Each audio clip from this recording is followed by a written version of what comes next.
Welcome to the 128th season of the Canadian Club Toronto, Canada's Podium. For over a century, this platform has been a gathering place for visionaries, public figures, and decision makers to discuss the most pressing issues of our time.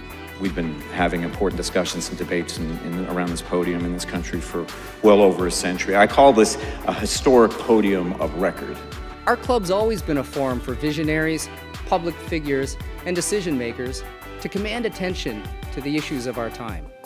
The Canadian Club is one of the most important podiums anywhere in the world that a Canadian can speak to, tell Canadians what it is that they think, develop those thoughts. And so I want to thank you for that very, very much. Please join me in thanking our esteemed panelists today. Through our programs and events, including our youth and young leaders programs, our diversity partnerships, our joint events, and our media and social media opportunities, we offer you access to dynamic political, social, and business figures from abroad and right here at home. The platform from which the eloquence of Canada has flowed all of that time, whether it be business, education, politics, sports, arts and culture. If someone wants to say something to Canadians about this country and about the future of this country, this is the venue you choose.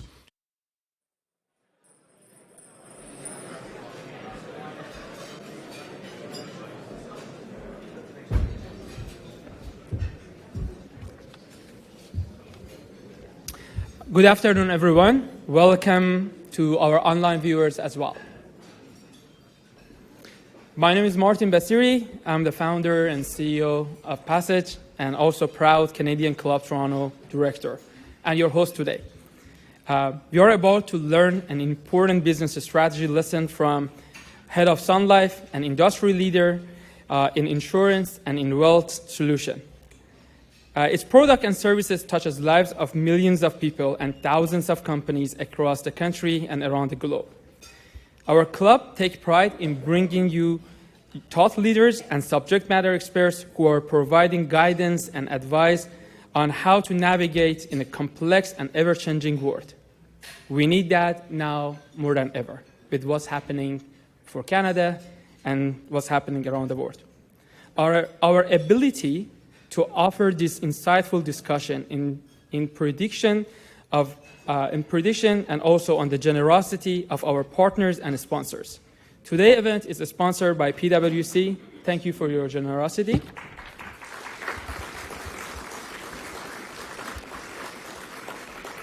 Also, we are grateful for Canadian Banker Association, our season sponsor, and Air Canada, our official airline sponsor.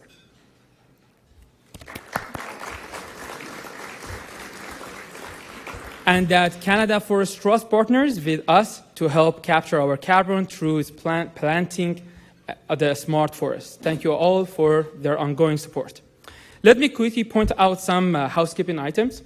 Want more information about upcoming events? Please visit our website at canadianclub.org. We also offer access to our event on demand. We hope you will take a moment to share the information about today's event and other events on your favorite social media platform. Please tag us. We encourage you to engage with our guest speaker by submitting question that is on top of your mind, question and answer cards on top of in your table. And also for the people who are online, they can have the Q&A button and they can ask their questions. And now let me introduce our beloved guest, Kevin Strain.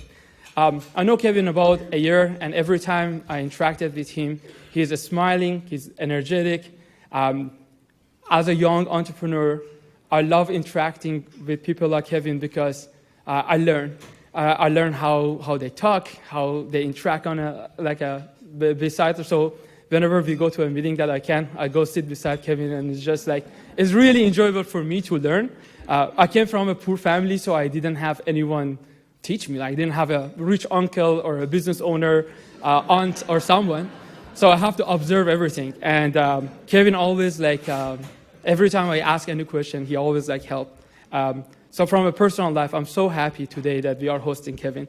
Mr. Strain has been the president and CEO of Sun Life for nearly 5 years, building on a 25-year career with the company. His journey has included senior roles such as Vice President of Investor Relationship, Senior Vice President of Individual Insurance and Investment in Canada, and President of Sun Life Asia, where he led operation across the region. In 2017, he became the Chief Financial Officer before assuming his current role as a leader of the company. As a chartered accountant by training, Kevin also contributed to the broader community through his role on the board of directors of Sunnybrook Health Science Center and formerly the board of governance at the University of Waterloo, where he graduated. Just last week, Kevin was named the 2025 International Business Leader of the Year by Canadian Chamber of Commerce.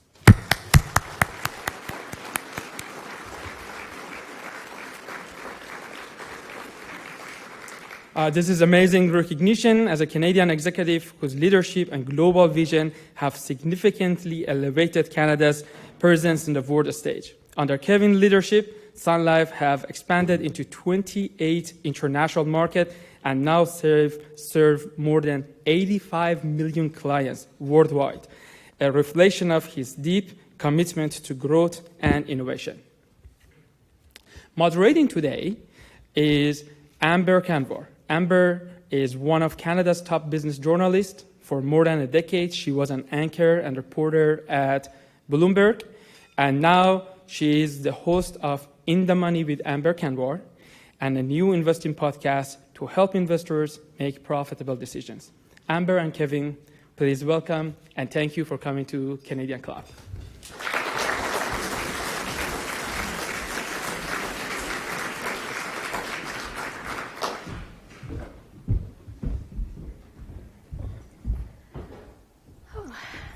Thank you, Martin, for that lovely introduction, and thank you, everybody, for joining us, and especially thank you to Kevin for giving us his time and maybe being everybody's rich uncle today. So we can learn from you. Yes, at least Martin's rich uncle. So 160 years of Sun Life. You look fantastic. A few wrinkles. A little.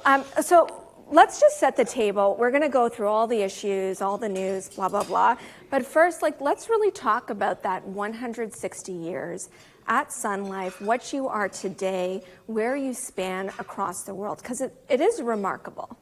That's a great question. I should first, I do want to start by thanking Nicola for sponsoring and also doing a very nice podcast with he and I in it. So that was a great practice for what we're going to talk about today a little bit. And I wanted to recognize Tuan, my wife, who's here, and Megan, my daughter, and Eva, my admin assistant. So we've got great support. A lot of Sun Life folks are here too, so that makes it for a nice audience. They all know the 160-year history, but I'll go through it a little bit. And we have Dean, our former CEO, who was a great mentor for me here. So we've got a wonderful opportunity to talk to this group, and it's a really important time for the discussion. And Amber, I think you're right. Our 160-year history, but in particular, I would say our 130-year history of being a global company gives me so many learnings that we can bring to the conversation today. And we started in Montreal 160 years ago, and I'm always amazed that very early on, somebody in Montreal said, I think this should be a global business, right? And they decided that they would head not just the United States, because we did start with the United States, but big parts of the Caribbean, even at that point in time, but almost then immediately to Asia and into Hong Kong, where we've been for 130 years, and into the Philippines, where we've been for close to 130 years.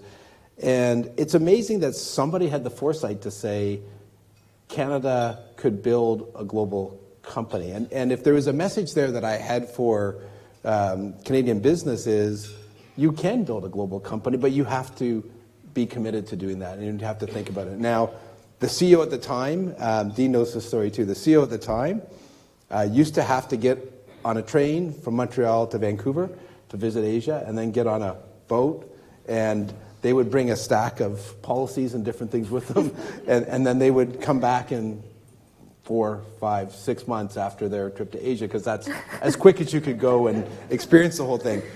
It doesn't take me quite that long anymore. We complain about the 15-hour flight, but probably shouldn't. But I think one of the messages that I would like to deliver to the group today is how important it is for Canada to create some global business champions, and today more than ever, and then to find ways to think broadly about what that means and how do you be competitive and how do you structure it. And one of the things that we've found that's been really, really important is that we focus on our purpose. And by focusing on our purpose, which our purpose is helping clients achieve lifetime financial security and live healthier lives, by focusing on our purpose, especially when you're an international company, when you meet with foreign governments, when you meet with business people, they understand why you're here. And they understand that you have a purpose that's beyond just making money. They understand that you're here to deliver for clients. And that creates an alignment in those countries that you wouldn't have if you didn't have a deep purpose that you were trying to achieve. And so that focus on purpose and understanding what your business is about helps you to be not just a good global business, but a good local business as well. And, Nicola and I have talked about this before. Having a strong purpose, it focuses your strategy. So if you look at the strategic decisions Sun Life's made, it's been about building out on our purpose. It sets your culture and the types of people that you attract to your organization because they're motivated by their purpose. We've attracted incredible people, some of them here today. Jessica Tan came to us from Singapore because of our purpose, right? So I think it sets the culture, it sets who you are, it helps set your strategy, and it keeps you focused in difficult times. It also, I imagine, prevents you from being overly reactionary to whatever the political issue is of the day, because in the last 100 years, how many times has it felt like the world is ending or things are shifting in a major way? Does that have to be your North Star if you're building a company for a century, 2 centuries? Absolutely. Martin mentioned this. We have 85 million clients around the world. They didn't come to Sun Life to help us make money. They came to Sun Life to help with their financial security needs and to live healthier lives. And that focus and that determination is what attracts clients. And if you think about it, I'm going to pick the Philippines because we've been there 130 years. And if you're meeting, and we've met with the president of the Philippines. If you're meeting with the president of the Philippines, he's looking at Sun Life and saying, are you helping Filipinos with their financial security and living healthier lives? And when you can demonstrate that, you've immediately created a connection with that foreign government. They know why you're there and what you're trying to do, and they can align to that. And that creates a different dialogue than you would have if you didn't have a strong purpose that you were talking to them about. So it really does differentiate how we think about things. Still, you have to deal with what's in front of you, and what's in front of the country right now are tariffs, and it's potentially an opportunity for Canada to get its act together in certain ways, and we'll talk about that. But right now, there's a lot of anxiety about what it means for Canada, our standing, and how it reshapes sort of the global world order. As a CEO, how do you? Everybody wants to know the end game. Can you just tell us how does it end? Do you know how it ends? I wish I knew. I think we've learned a few different things. I think that if you stood back and you think about tariffs, there is a shift that's happening in the global economic environment. And that shift is not necessarily controlled by us. So we have to think about it that way and what's our response. I think to deny the shift is the wrong thing to do. To prepare for the shift and to think about the shift is the right thing to do. What is that shift? Is it deglobalization? Well, we all read the book, thought about the world is flat. The world is no longer flat, right? The world is definitely round. It's been proven to be round, and it's bumpy. And I think that's the shift, that fundamentally where businesses and ideas flowed across markets, that is becoming a little bit more difficult. Now, fundamentally, we've operated with a concept of having a global reach and a global understanding of our business that we would then bring to these other markets. but at the same time having that local impact. And I think that that is really important, that you have this concept of globally what are the best practices and how are you learning from them, but bringing it to the markets to have direct impact on your clients in those markets. So that's a big shift. On the geopolitical front, again, we've been in business for 130 years. One of the things we've done is built a very good government relations platform, because I think building relationships with foreign governments is really important for helping to manage that geopolitical risk.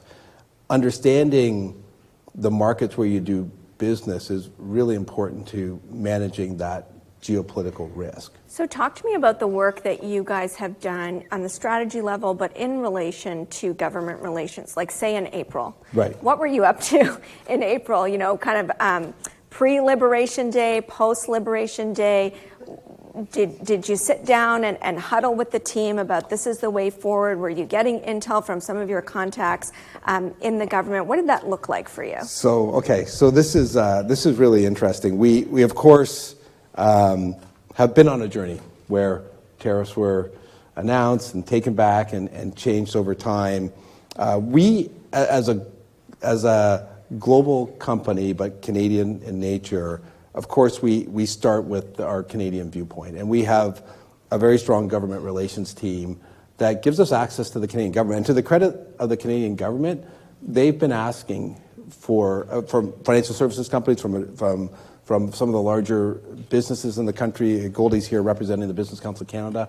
They've been asking for dialogue, because this is fundamentally about the economy, and the economy is about the government working with business and business working with the government. So we've been having dialogues with them. We've had chances to have input and sort of make suggestions on how to think about it. We've heard what the Canadian government's been thinking about. But What I think, are those suggestions? Yeah, I'll get to those. Okay. But I do think actually one of the unique things that we bring with our suggestions is, at the same time, I was one of 3 Canadian CEOs that went to the China Development Forum in Beijing. And the China Development Forum in Beijing is talking about building the Chinese economy. Just before that, I met with the Minister of Finance in Vietnam. Right after that, I met with the Minister of Health in Indonesia. Goldie's organized a trip for the Business Council of Canada to Washington, and we've met some of the senior government officials there. During my trip to Asia, I met the CEOs of banks in the Philippines, in Hong Kong, in China, in Vietnam, in Indonesia. So we get the chance to see this not just from a Canadian perspective, but also from a global perspective, and to then help to bring some advice and suggestions back to the Canadian government on how do we continue to focus on building a strong economy. Because fundamentally, if you think about tariffs and a lot of the geopolitical risk that's happening today, it's about the economy. And government can't fix the economy by itself. It needs strong business community, both large businesses, but also small and medium-sized businesses. It needs to find ways to foster development and innovation for business to create that strength. And then as businesses, we need to do our part to take ideas back to the government based on what we're seeing and the relationships we have. And we also have to find ways to unlock opportunities for other Canadian businesses and for the government. So I've just agreed to be the co-chair of the Asia Pacific or Asia Committee for the Business Council of Canada. I've also been co-chair of the Asia Business Leader Advisory Council. Through that lens, one of our goals is to help Canadian businesses make connections with companies and governments in Asia and to find ways to drive those results. So as a company, I think we have an obligation to try to work with the government to help build the economy, but we also need a government that's pro-business. So is that, let's unpack that. What does that mean? Yeah. I'd love to know, what are the top 3 things that you communicated, that these are the important things, and all the back channeling that you were doing and that you conveyed? Yeah. So, first, I also had the opportunity to go to the session of the Brickwork where Trudeau was talking about the Canadian things. And one of the things that struck me there is, first, we knew a lot of what we needed to do, right? And there's really three, in my mind, in terms of the tariffs and the U.S. tariffs in particular, there's three things that Canada needs to do. One, we need to, well, so if you step back, 60 to 70% of the Canadian economy is domestic, right? So the largest part of our economy is still domestic, but 30 to 40% is trade, and the bulk of that trade, 75 to 80%, is with the U.S. So we fundamentally have to look at the U.S. and say, is there a way that we can do three things? One, move some of that trade to the U.S. to become part of our domestic economy. We know that a lot of trade routes go north-south instead of east-west. So the government's been working on provincial trade barriers. That's really important that we understand that. We need to build infrastructure, including pipelines, so that that trade can go east-west, west-east, instead of just north-south. So I usually use this roughly in mind. If we could take a third of our trade to the U.S. and make it domestic, that would have a massive impact. So imagine a quarter to a third that came that way. And I think that's doable because a lot of that is building infrastructure and to do it. The second thing, the way I think about it, is new trade relationships. Now, this is tougher. But if we could take 25% to a third of our existing trade with the U.S. and move it to other countries, Europe and Asia, I think in particular would come to mind, that as well is going to create a more diversified business model for us. Now, to do that, and we've expressed this to the government, we need to look country by country, industry by industry, company by company, and have a plan in terms of where we may be able to shift that production. And then the third thing we need to do is help our companies that will compete and will be trading with the U.S., because the U.S. is going to be our largest trading partner. We share a massive border. We share a lot of cultural aspects that are the same. It's a really, really important business partner for us. We need to find ways to make that as efficient as possible and to find ways to work with the U.S. government to have the right sort of agreement so that whatever it is, 1/3 to 1/2 that we're still continuing to trade with the U.S. is done under solid conditions, and we're supporting Canadian businesses to do that. They make it sort of difficult, though, right? I think they're bullies, right? I think there's no other way to say it. You know, in conversations that I'm having with people, the back channels they're getting is, you know, the U.S. doesn't like how we're looking over to Europe, and you know would be disappointed if we were to all of a sudden align with China, because we went along with the U.S. in tariffing China, although we didn't really get much out of it. The U.S. tariffed us anyway, and then China tariffed us. Yeah. So how do we deal with that? Because on one hand, you've got basically a bully who's not treating us very well, but also potentially will be punitive if we try and go elsewhere. Is that... Okay. Well, first, nobody said it was going to be easy, right? So I think that, you know, one of the things I learned a long time ago is you control what you can control, and we can't control what the U.S. is going to do. And we have to fundamentally step back and go, the U.S. is doing what they think is best for their country and their economy. Our job is to do what's best for our country and our economy. Like my job is to do what's best for Sun Life and the Sun Life business. So we have to understand what they're doing it and why they're doing it, but complaining about it isn't going to help.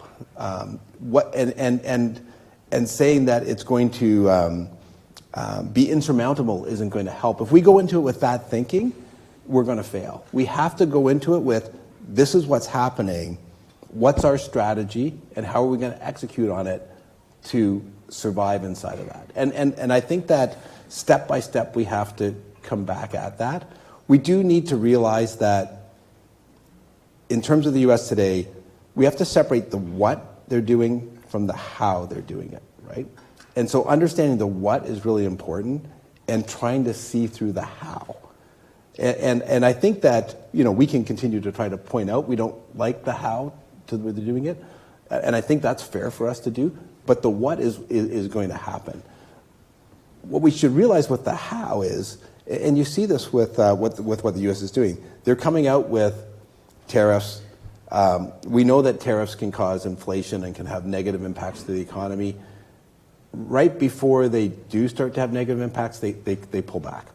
And I think this is strategic. They're testing the limit, and then they're pulling back. What does that tell me? It tells me they don't want to hurt the U.S. economy. And that's a good thing. So I think fundamentally we have to step back and understand what they're doing, how they're doing it, and then what's our role. You've mentioned Asia several times, and that's been key. You know, Sun Life is a tremendous success story in Asia, but particularly China can be a complicated market for some. Well, on one hand, it doesn't seem like relations between our government and China's is great right now, so that's a potential headwind. But the values are also incongruent, largely with maybe Canadian business values. So how do you, in your view, nothing is insurmountable. What do you advise to Canadian businesses that are looking to expand? U.S. has been such an easy land and expand growth market, even for Sun Life. So what does that look like when you're going to the Asian markets for the first time in this climate? Yeah, so, again, I would step back and say when we go into every market, we're thinking about our clients and our purpose. And we're thinking, what do we need to do to deliver on that? And again, our purpose is helping clients achieve lifetime financial security and live healthier lives. Think about China, Hong Kong, Taiwan, the places that celebrate Lunar New Year, Vietnam, and you say Gang Hei Fat Choi, Chuk Mung Nam Moi in Vietnam, Gang Si Fat Chai if you want to say it in Mandarin, you say Happy New Year. What's the response back? The response back is they wish you good health, longevity, and prosperity. It fits perfectly with our purpose, right? Financial security, healthier lives. So what I know is that our purpose resonates wherever I go, and that's why I try to pull that purpose piece along. That in itself won't be enough to answer your question. So to come back to answer your question, there's a few things that you need to do if you're building a global business. And the purpose and knowing why you're there is the starting point. But the second and equally important thing is businesses should not go into markets that they don't understand. You need to fundamentally understand the market that you're entering and how it works.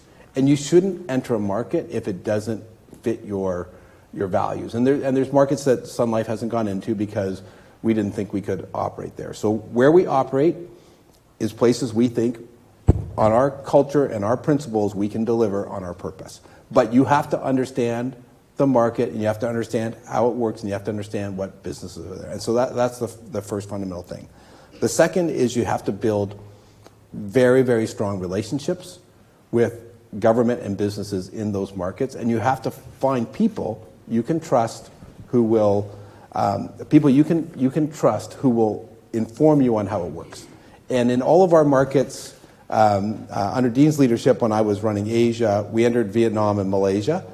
I spent a lot of time personally trying to understand the country, understand the culture, understand the market, understand how the business community worked, understand where we could play and where we couldn't play. And that's a lot of work. If you think you can just enter a foreign market and know nothing about it, you're going to fail. So these are really important lessons. I would also say that one of the first things you need to do if you're entering a foreign market, any Canadian company, is build a brand. So I mentioned we started in Vietnam. When we first went to Vietnam, you wouldn't believe how many times I was asked, "Oh, are you a detergent company?" I said, "No, we're not a detergent." They thought we were Sunlight, not Sun Life, right? So we fundamentally had to step back. Once our purpose, we defined what our leadership team there needed to work with, who we could partner with, understanding the market. We have to build our brand as well. They have to know who you are, and again, why you're there. And I think that's also an important step. Those are great concrete steps for businesses and what they can do. What's your advice to the Canadian government and how they can maybe make that path a little bit easier? You mentioned, making Canada a bit more business friendly. Part of that is maybe smoothing over some of these geopolitical issues. Okay. First, I would say that whether it's an embassy or a high commission, the Canadian ambassadors in the countries where we do business have been amazing. Now, we are a big company, but I think they're also there for smaller companies. And they have teams that are thinking about trade, they're thinking about how the market works. I've spent time with the ambassadors in almost every country where we do business, and they add value. So I think connecting with them is really good. I think I would go back to say that if the embassies could give information back to Ottawa in terms of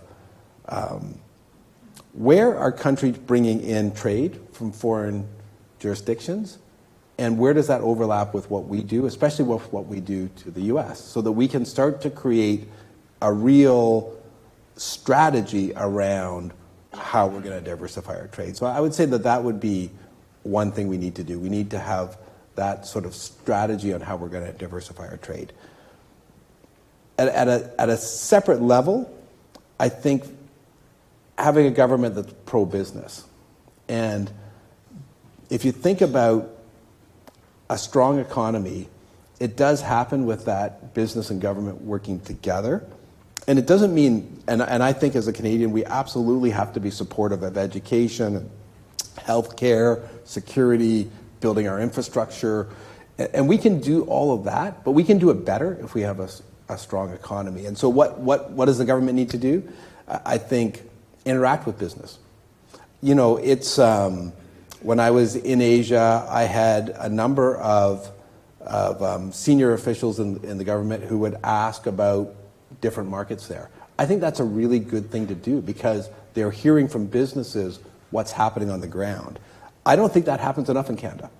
I will tell you that US does a really good job of that. UK does a really good job of that. Australia does a really good job of that. France does a really good job of that. We could do better in interacting with the business community about what's happening in these markets so that would come back. What does Canada need to give up? We've heard a lot about what Canada can do, controlling what we can control, and we have a lot of industries that we protect.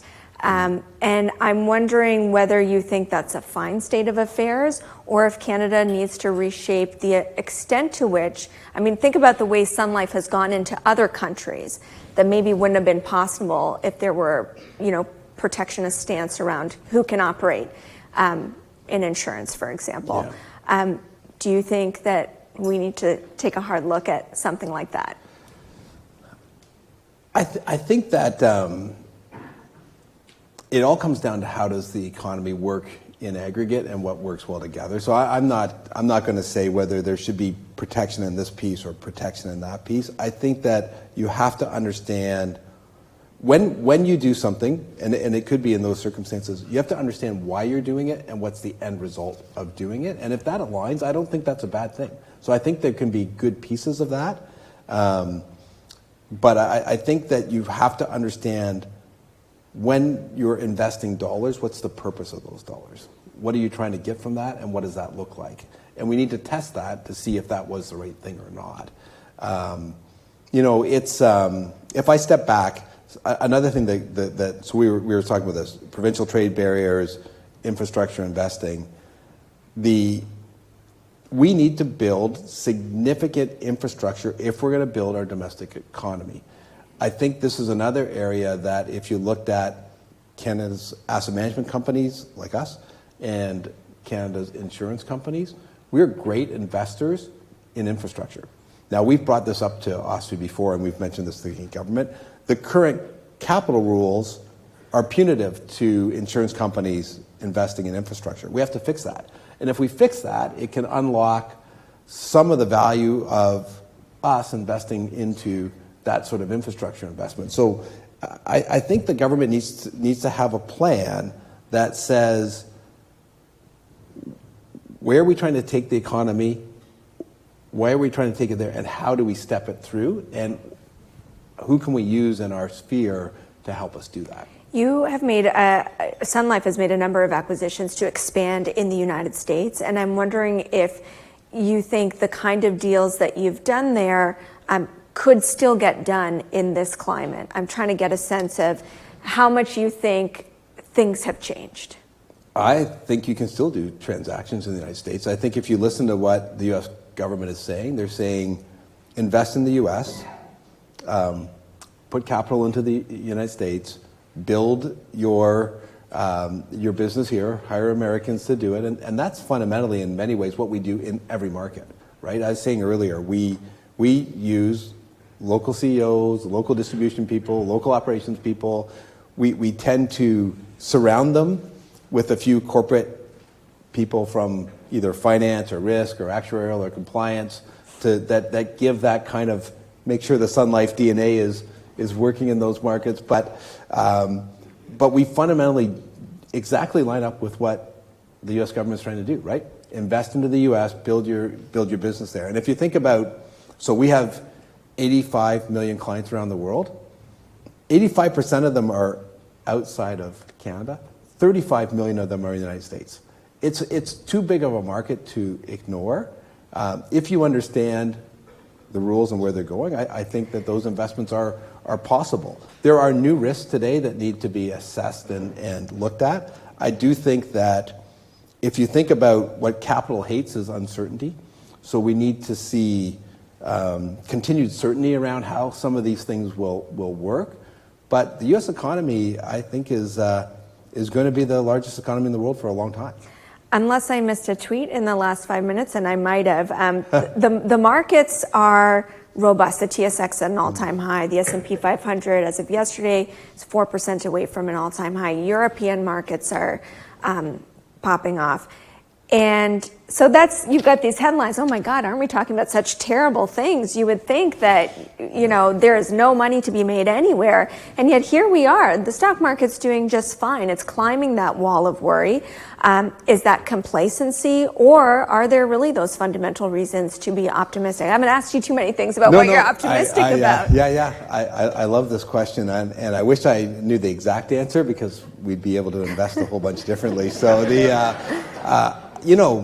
equity markets have been on an incredible 15-year run. And that is not something you typically see. And we've all experienced up and downs in the equity markets. I do think at some point there feels like there should be a correction coming, even without the level of geopolitical risk we've had. We've had this incredibly long run of strong equity markets.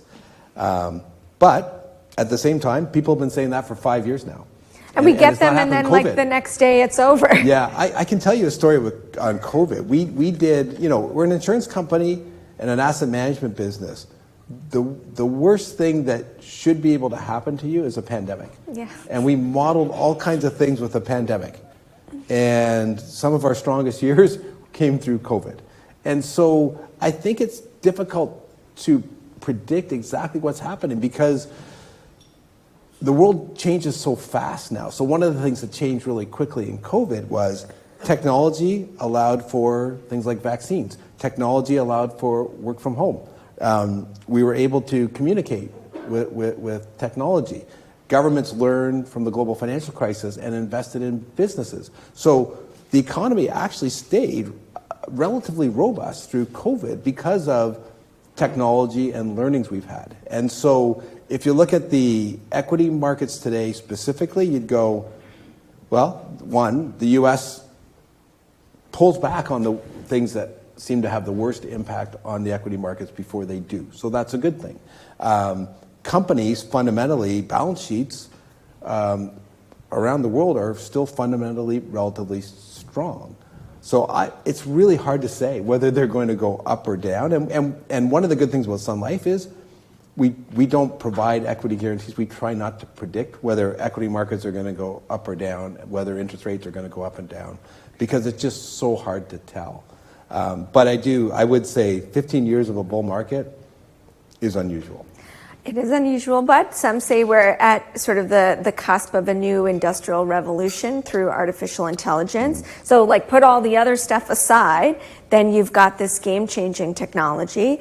I wonder how you as a business leader are maybe deploying it in your firm and how you think about what it means for your business and the growth landscape going forward. Yeah. On artificial intelligence, I think I'm so glad that we're in Canada because I think we have a lot of thought leadership. We have young guys like Martin that are running technology companies here, which I think are really good for us to position. I look at artificial intelligence and I say, think about electricity, think about computers, think about the internet. Artificial intelligence is coming. We could ignore electricity and be sitting here in candlelight. We'd be the only room in the world that's doing that. We could ignore the computer revolution and not have a full computer on our phone here. This is coming, and our job is to understand it, learn from it, learn where to deploy it in our business. So one of the things we're doing experimentations across all of our business and finding places that it will fundamentally make us stronger. We're learning how the technology works. We're learning the risks of the technology because you cannot underestimate the amount of cyber risk today. We have our chief security officer, cybersecurity person right down over here. His job is tough, right? Because there's so much happening. But to not experiment, to not understand it, to not be trying to work it into your business model would be a major mistake. It is a bigger risk than the risk of actually working with it because this change is happening and understanding it, evolving with it, working it into your business model is much stronger than trying to ignore it and not work with it. So we have experiments happening all over the company learning how to make us more productive. I think people worry about what this means for jobs. I'm using it all the time. Sometimes I'm just having like full conversations with ChatGPT. But, I wonder about your philosophy around that because you've emphasized so much this whole conversation, relationships, getting to know people, and that still being core. And I read that you make time for these coffee chats at all levels. Like, tell me more about that and maybe how you think about what AI does replace and doesn't. Okay. Well, first, I never really think much about the coffee chats. So people ask me, why do you do the coffee chats? And you probably ask Emma because she has to schedule them all. And I say, I do them because I like people, I like coffee, and I like to walk the coffee. But it's so that is I have thrown it open a number of times, but I actually like to interact with the people on our team. I grew up playing team sports, and if you're on a team with somebody, you want to understand the person you're on the team with because you're there together. And so fundamentally, when I'm doing coffee chats, it's so that they understand me and I understand them. I've done town halls where I say, anybody who wants to have a coffee chat with me, just contact Emma and set up the coffee chat. You'd be surprised how many times it's co-op students and new grads. So I've done coffee chats with first-year co-op students, and I've done coffee chats with our board of directors, and we have two of our board members here as well. And the senior executive team knows if I can't get anybody, I make them come to the coffee chat with me. So I've done coffee chats with pretty much everybody, and it's really just a chance to get to know who's on our team. I do get a chance to ask questions. How are they finding work from home, hybrid work? We do hybrid work. It's interesting. A lot of the young people say they wish more people would come into the office because they're not getting the coaching that they want to have. And so you learn from that, and you can talk to people. We can, Are you going to keep hybrid, or do you have a goal? I think hybrid is great, and I think hybrid works really well.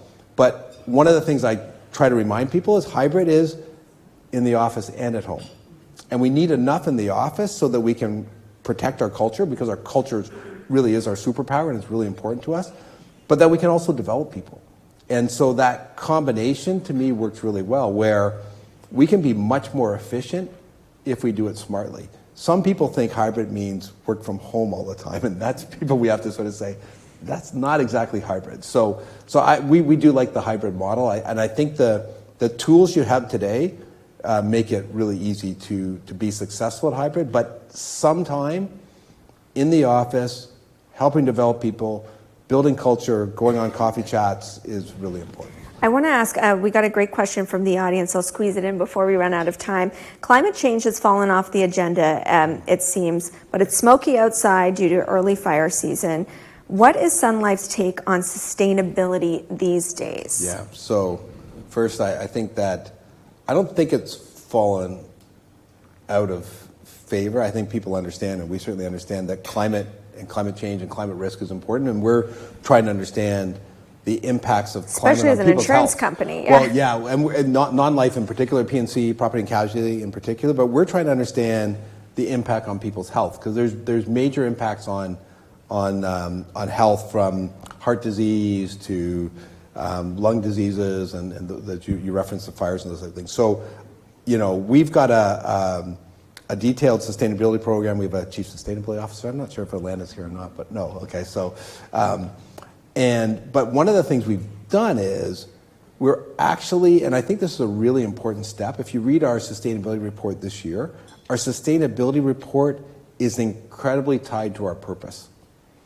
And if you step back and you say, helping clients with lifetime financial security and live healthier lives, what's important to healthier lives? Impact of climate on health.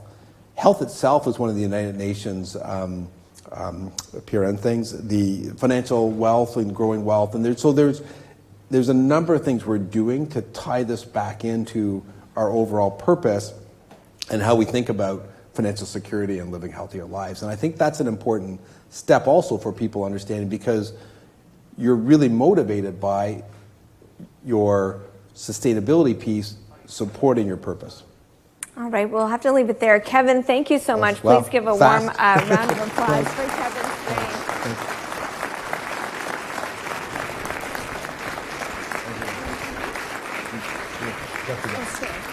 No, stay. Yeah, now you guys know what I was talking about. He's articulate. He knows what he's talking about. It's like amazing, like when you're talking about everything. One of my biggest takeaway from this was like, it's possible. We Canadians, we can do. Team Canada has never been stronger. No one said it's easy. And you know what? We are strong people. We are not looking for easy things to do. Thank you very much, Kevin. Thank you very much for sharing us all your thoughts. It's very inspiring for me, and I'm pretty sure same for the audience.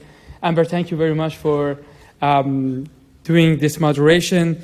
Before we close, I want to ask all of the audience, please check our website. We have amazing panels like this. A lot of talks, a lot of time go through to bring these talks to you. Please check our website, canadianclub.org. Next week, we are hosting a very great panel that I'm looking forward, private equity panel with Brookfield Asset Management and OP Trust and more. And also on June 12, we are looking forward to hosting Honorable Stephen Leahy, Ontario Minister of Energy and Mine. Again, I want to thank PwC for sponsoring this event, and also our AV partner, VVC Live. Everyone, ladies and gentlemen, I'm going to basically wishing you a life with wealth, prosperity, and health. Take care of yourself, and cheers to Canada. Can I take a picture?